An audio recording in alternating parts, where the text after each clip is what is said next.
We're here today to launch the awareness piece around the Guinness World Record attempts that we're planning to do at the Calgary Marathon Expo coming up at the end of May for Mito Canada. It all started with an idea with one of our silly runner friends, Dave Proctor, who's going to attempt to run for 24 hours on a treadmill. But the whole premise of what we're trying to do is really to raise awareness and funds for Mito Canada, which is a charity that supports mitochondrial disease, or people affected by mitochondrial disease.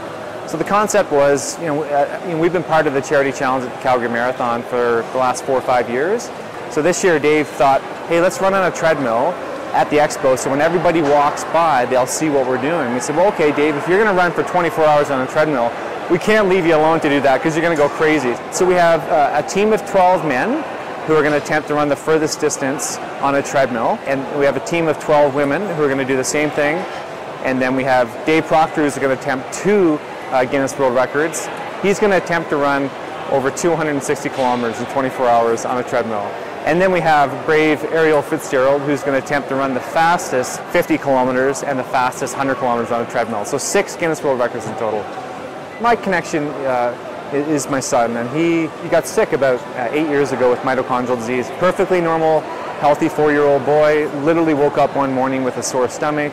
People often have never heard of mitochondrial disease, and when Evan was diagnosed, we had never heard of it either. But it actually affects about 1 in 4,000 people. But because it presents in such a broad spectrum and in different ways, it's estimated that less than 10% of the people who actually have the disease even know it. So that's why awareness is so important, to get those people in the right clinics, getting the right diagnostics. So if we find a cure tomorrow, we know who to give it to, right? So Evan's had a really tough life and a tough 8 years. And even more recently, in the last couple months, Evan's been suffering a lot of chronic pain, and we've gone through 4 surgeries. He's actually spent the last week in the intensive care unit, but today's his birthday, and today he's hopefully getting out of the ICU, so today is a great day.